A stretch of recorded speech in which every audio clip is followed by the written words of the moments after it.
There's a fish on a drop shot. I've seen one isolated fish so far. I think it's probably this fish. It was just a little spot.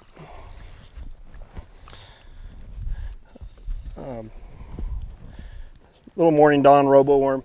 But we came across the lake, and I was going into this pocket right here to fish this middle point, and there's an island that I'm actually fishing, and I seen some scattered bait and a few arcs on it, so I think that was actually my third cast and caught one. So obviously there's some fish here. Maybe there's a whole group of them.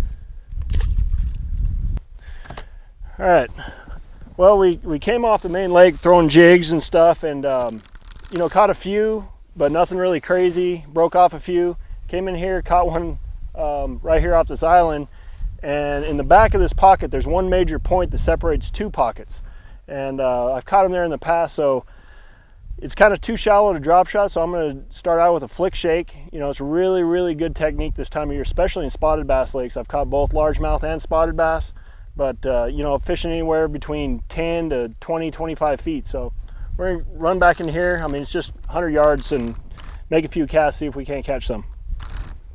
All right, so we made our way back in here to this little point, and you know, it's kind of barren, but there's isolated little rocks and stuff right here, and it's just a really good spot for these spotted bass to kind of concentrate.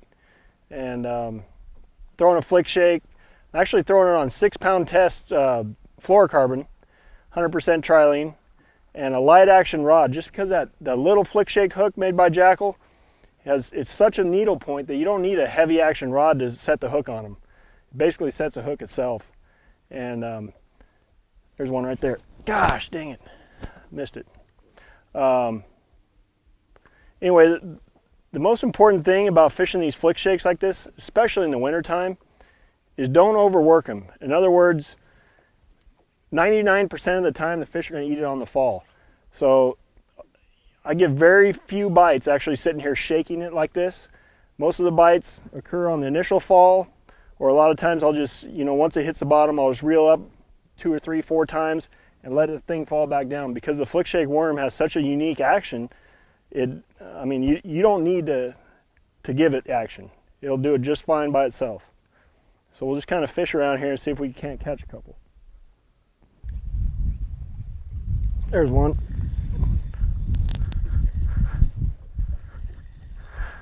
Well, we came around, we fished with a flick shake, and I seen fish up off the bottom, and you know, they were suspended on some bait. So I turned back around with a drop shot.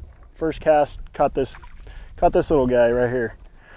So again, on the little morning dawn worm, I don't know why, but spotted bass just, I mean, they love it all over our lakes here. And I've caught them back east too on the Alabama River and Lay Lake, things like that. But so that was cool. I guess with the flick shake, I was fishing underneath them. You know, that's kind of a good thing. Watch your graph when you're going around these little subtle points. And if you see fish that are, you know, in that area, but they're not on the bottom, and say you're throwing a jig, or in this situation a flick shake, and those fish are up off the bottom, bring the bait to them. Don't try to force feed them something, because a lot of times it won't work. Little adjustments, you catch some fish. He has a bite.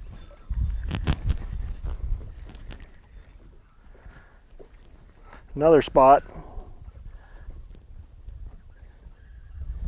You know, I mean, getting back to what I was just talking about, I had one bite here on flick shake and I missed it, and I came back through, you know, with the drop shot and 2 casts in a row. So I mean, let the fish tell you how to catch them. Don't try to force feed them. Okay, we just got done fishing this little point. Caught some fish on the drop shot. As far as my gear, I'm using a 732 Powell spinning rod, and it's a really good rod for drop shot and light line, deeper water.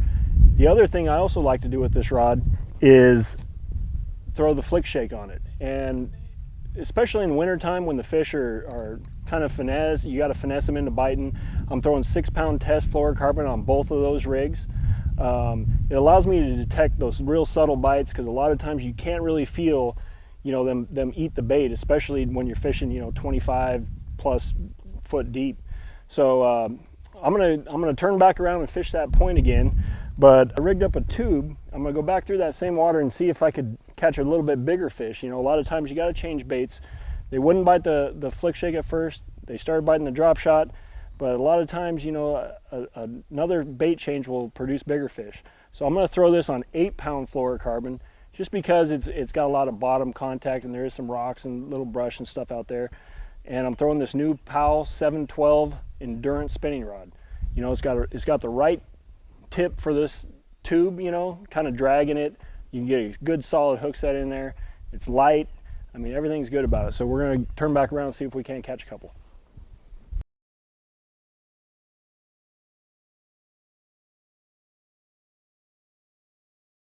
I threw out the tube.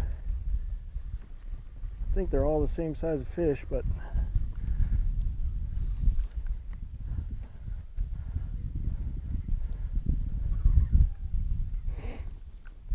this rod is just perfect for that. I mean, a lot of times with that